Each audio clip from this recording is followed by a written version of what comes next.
देखते हैं अगला पद। इस पद में श्री कृष्ण के द्वारा भेजे गए उद्धव गोपियों से हार जाते हैं और श्री कृष्ण को ही दोषी ठहराने लगते हैं। कैसे दोषी ठहराते हैं देखते हैं इस पद में। सूरदास जी लिखते हैं कि उद्धव मौन साध ही रहे। सूरदास जी कह रहे हैं कि उद्धव मौन साध लिए हैं। क्यों? जब गोपियों ने कहा कि तुम यहां से चले जाओ, जब तुम जाओगे तभी हमारे मन की अग्नि शांत होगी।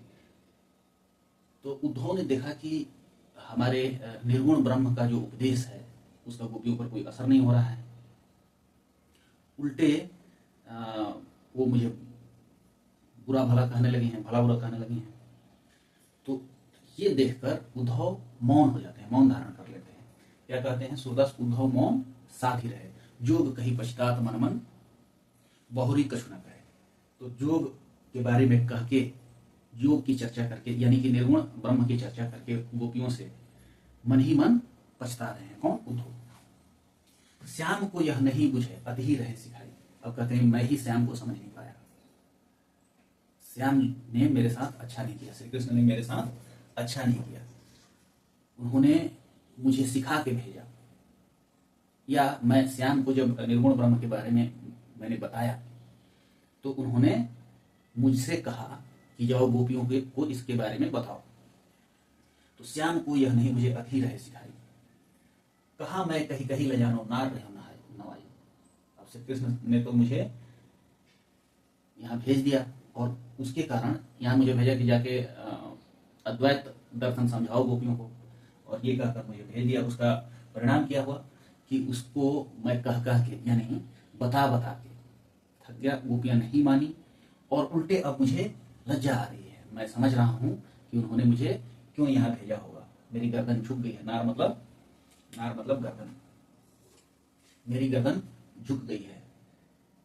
प्रथम ही कही वचन एक रहियो गुरु करिमानी। जब मैंने श्री कृष्ण से चर्चा की थी पहली ही बार, उद्धव का संकेत है निर्गुण ब्रह्म की ओर या अद्वैतवाद की ओर। जब मैंने अद्वैतवाद की चर्चा की थी, जैसे ही अद्वैतवाद की चर्चा की श्री कृष्ण से, तो उन्होंने बिना कुछ सोचे समझे मुझे गुरु मान लिया और मुझे यहाँ भेज दिया।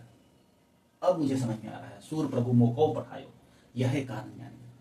अब मुझे समझ में आ रहा है, अब मुझे इसका कारण समझ में आ रहा है कि श्री कृष्ण ने मुझे यहाँ किस लिए भेजा। कहने का मतलब यह है, पूरा जो पद है इसका भावार्थ यह है कि अब मैं समझ गया हूँ कि श्री कृष्ण ने मुझे यहाँ किस लिए भेजा। मैंने उनसे योग की या अद्वैत की चर्चा की, निर्गुण की चर्चा की, और जैसे ही मैंने उनसे इसकी चर्चा की उन्होंने मुझे अपना गुरु मान लिया और क्या कहा कि जाइए गोपियों को भी यह सिखा दीजिए। ये कृष्ण ने अच्छा नहीं किया, उन्होंने जानबूझ के ऐसा किया। उनको पता था कि गोपियां निर्गुण ब्रह्म को ठुकरा देंगी और सगुण श्री कृष्ण का त्याग किसी भी स्थिति में वो करने वाली नहीं है। ये श्री कृष्ण को पता था। उन्होंने ये ठीक नहीं किया। यहाँ आके मेरी गर्दन झुक गई, मुझे पश्चाताप हो रहा है यहाँ आके। कृष्ण ने ये अच्छा नहीं किया। तो साधारण सा पद है।